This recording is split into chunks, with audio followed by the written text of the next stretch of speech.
Hi, today we're doing things a little differently than normally. I was curious if a vlogger camera like the ZV-E10 would make sense for a small YouTuber starting in the business. Normally I use my iPhone 14 Pro to capture all the gameplay footage, but it would make sense if you go to conference or you need to do product showcase that like having a dedicated camera seemed like a good idea. So let's begin. One small note, the camera has been provided to me by Sony Canada. I'm not compensated for reviewing it. All Sony asks is that, here, this is the camera and see you in 2 weeks.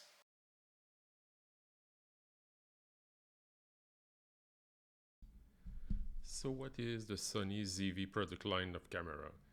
Sony previous version of the page said that those cameras are for the casual videographer. Lately though, all the marketing seems to be about vlogging. Sony's placing those cameras for first-time buyers that are also content creators. More on that later. So let's talk about the design of the camera. You can see that there's not much to see on front, but that the diameters of the camera of the lens is bigger than like the camera body.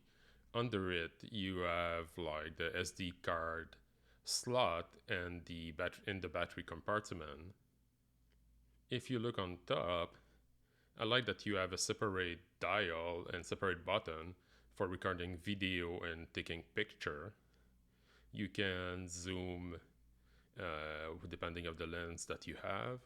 You also have a function button that by default was there to blur the background, a button to switch between mode, and the on-off button.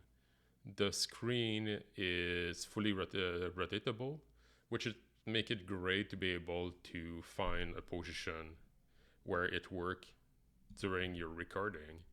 I do love that by default when you push record for the video, all the corners of the screen, there's a red frame around it, which lets you know if you thought that you pushed the button and you didn't.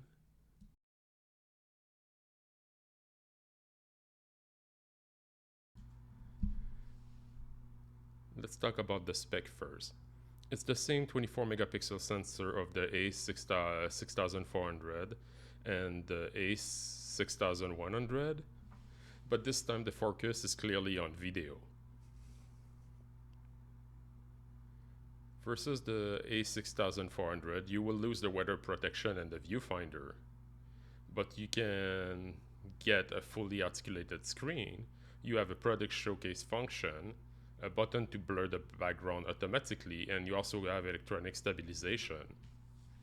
Yes, I'm aware that you can do it manually, but it's still good to have those autofocus options available at the push for a button, especially for a beginner. You can record at 4K 24 without a crop or 4K 30 with a 1.2 crop. For this review, I mostly stay at 4K 24 to avoid the crop. The issue is that if you also put electronic stabilization, you also get a second crop. You have a 3 capsule microphone and a windscreen, what we commonly call the dead cat. There's also a wind reduction function while recording. You have the option to plug an external microphone or a headphone jack. You can also use the camera as a webcam or for live streaming using the USB-C cable. The battery is supposed to last 80 minutes in continuous video shooting or 440 picture. Though we are in March in Canada and I was shooting around -5 Celsius outside, so I didn't get overheating problem. So, and also mostly record short clips to test feature, but it's good to know that there's not some artificial limitation about like recording. The camera is smaller than the A6400. I do like the size of it. I understand that it can get uncomfortable if you take a lot of picture, but I like that it's easy to pocket in your winter jacket and get it out to take a quick, unexpected video. Though I would mostly shot on a gimbal or a tripod, so for me, like the comfort wouldn't be an issue. The three things I'm the most interested to test first were studio recording, USB streaming slash webcam, and also the project showcase.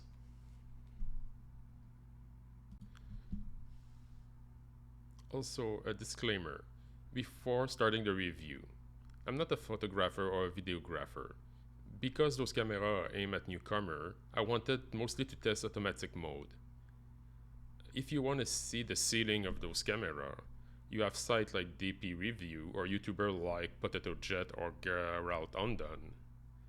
I was more interested at the floor of the camera.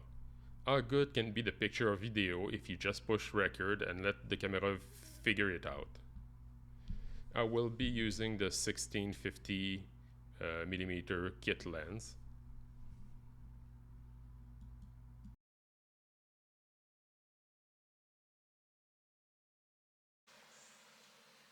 One feature I thought that would be really useful for a YouTuber is the product showcase. You basically just point the product at the camera and automatically the focus adjusts.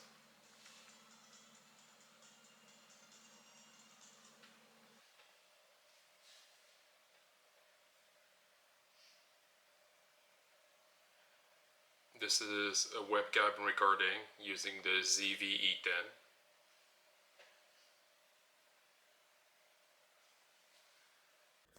This is a recording using the webcam of my M1 MacBook Air. This is a test using my iPhone 14 Pro as a webcam. It seems right now to have difficulty with the color and the white balance for the end of the day.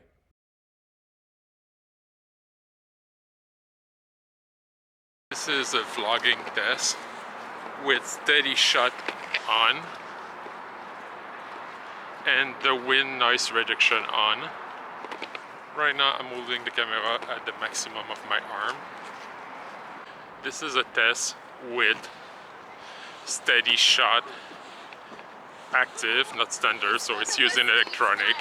It's cropping quite a bit. Basically it's just me and a little bit of background.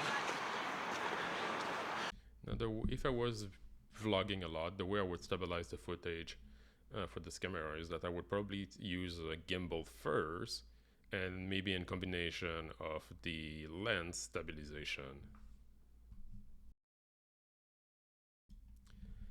After the fact, you have two options to stabilize your footage that I know of. You can use Catalyst Browse, which is a Sony software, and if you didn't put any stabilization in your video, you can choose to electronic stabilize it there. You can see on the graph like the gyroscope data, and then you can stabilize it there, and you will have depending of like how good or bad is your footage, you will have a crop. Now if you already apply stabilization to the footage, there's another software called GyroFlow. I didn't spend a lot of time on it, but it also seemed to give you option. This is a vlogging test using the iPhone 14 Pro. You can see that the angle is way wider.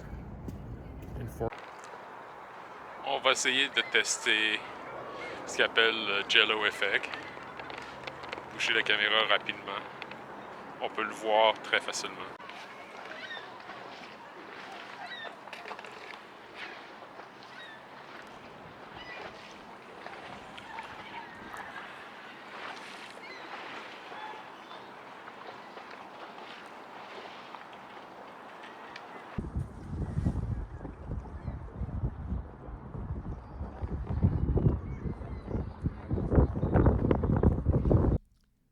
Sony autofocus is great, and it was able to track my face or animals. There's an animal setting, and also using product showcase. So in general, the focus was where it needed to be be able to have a clear video or picture without messing with it, which I appreciate. It's a big advantage of the Alpha line.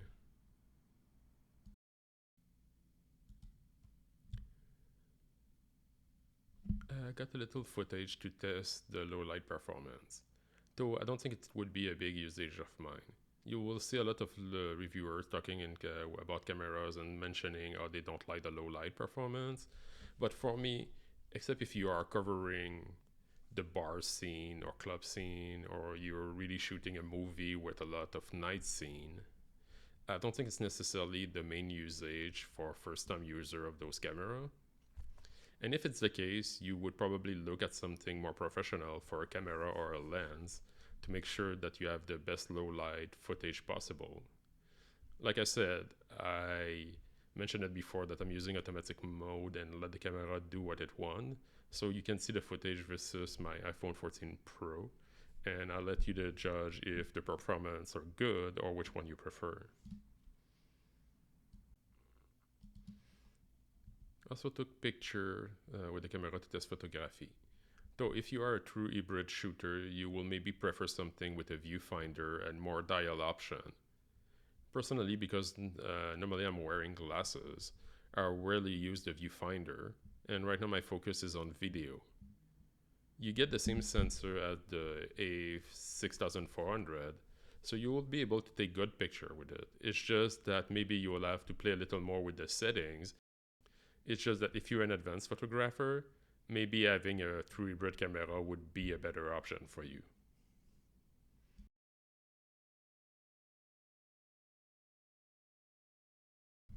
Next, we need to talk about the ZV line, product line. You first have the ZV-1F that's sold right now at $649 Canadian. The 1F and the ZV-1 and the ZV-1 Mark 1 all use the same 20 megapixel processor. In case of the 1F, I do feel, without having tested this camera of course, that like it's maybe not a biggest step versus a cell phone quality to make the jump. It's a very compact camera, and like I'm sure there's good situation for it, but it's a fixed lens. They say around 20 millimeters equivalent, and I'm not really sure if like you're gonna see such a big difference, except of course like if you're tired to always use your phone, plug it, put it on a tripod and things like that. No, the ZV-1 and the ZV-1 Mark II versus the E10 is an interesting one. No, the ZV-1 Mark 1 and the Sony Alpha ZV-E10, just the body, right now sold for the same price at 899.99, so 900. It's really a choice of like, do you feel that that you want interchangeable lens and grow your camera skill, or you just want a pocketable camera that will have around the same kind of video quality. For the ZV-1 Mark 1, you get a 2470mm equivalence for the lens. So that's the difference. When they went for the Mark II, they went back to the 1650. The other thing is that the ZV-1 Mark 1 is getting tougher and tougher to find and store, so it could be discontinued right now. Now, the issue is that the ZV-E10 with the camera, with the lens kit is like $1,000 Canadian, and it's 1,100 Canadian to get the ZV-1 Mark II. So depending on the price or the sale, those camera could be worthing it for you. But I think that like basically the main difference is that the ZV-E10 is the one that's giving you the most possibility to grow, because you have like as a photographer and a videographer, because you have the possibility of eventually switching lens. And if it's the case, if you decide to go up in the range, getting the 6700, which is the same processor of the FX30, then you can still reuse the lens that you bought.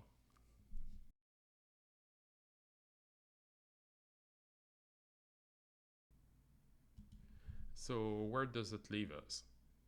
Well, first, there's a lot to like with the ZV-E10. I really like that the camera is taking good video and picture, so the picture quality is quite good. I think that it's a camera that is quite pocketable, so it's easy to carry around and ready to shoot video when you need to. I think it's a perfect camera for someone that want to shoot A or B roll. You can put it on a tripod in a studio, and you will get a good 4K 24 image quality. You can then use it as a webcam or for live streaming without having to use your phone or a typical PC webcam, which is gonna free your phone and still give you a great image quality. I think that the product showcase function is amazing. It's funny because I really thought it would be a gimmick, but having it tested, it's quick. It switch the focus on you. It's make your workflow smoother because you don't need to re-switch the focus of the lens and hit the record again. You can just talk, and the camera is adjusting the focus where it needs to be. The ZV-E10 win on the sound quality easily with the 3-directional microphone. Now, I would still think that for professional use, I would use my Blue Yeti or my Shure M7V that I'm using right now to get professional quality for the audio. But if I forget to plug a microphone or didn't bring it with me, I do feel that the microphone of the ZV-E10 could save you by giving you some quite usable audio.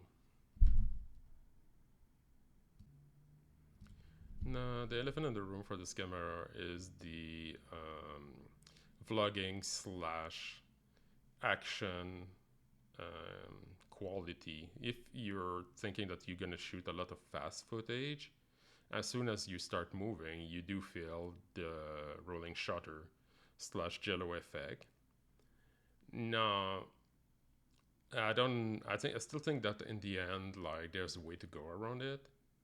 Like, personally, I don't think that, like, walking while shooting is really something I would do. So if the camera is on a tripod and just shooting a fixed scene, this is great. You can also put better lens on it. Low light performance was not really an issue for me, and I don't think it was bad, but I didn't like test a lot of cameras, so it's kind of like I tested it and I was like, well, yeah, it's fine. I could use that footage. But again, I'm not shooting a movie where we have a bunch of scene at night.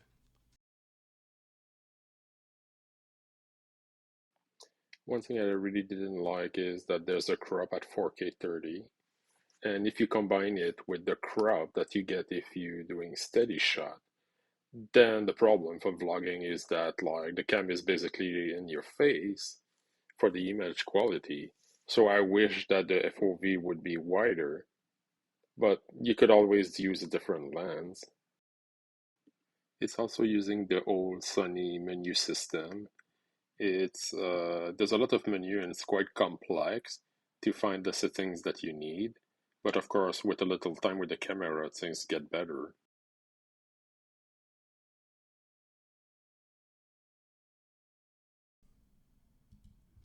As would I get this camera and does it has a place in my workflow? Yes, I would. The thing is that that was one of the shortlisted camera I was looking for a while, thinking that if we were shooting more in studio and doing product showcase and going to, in conference and trade show, to have something that is not our phone would be amazing for that. And I think the camera can shine there because the picture quality is good. The camera is very small, so it's easy to carry with you. There's no like limitation. Of course, I would for the time of recording. Of course, I would get extra batteries.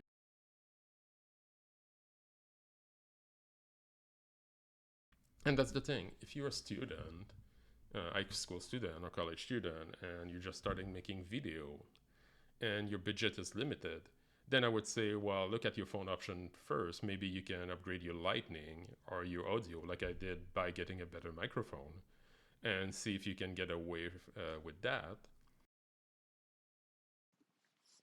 Depending where you live, I would also look at the used market for the ZV-1 and the ZV-E10, just to give you an idea compared to new. But for other people, if you're looking for a new camera, you already know that like video is your main focus and wish to maybe one day upgrade to the A6700 or the FX30. Well, then the ZV-E10 is the perfect entry point because you won't lose money on lens you will be able to use them. Thanks for watching.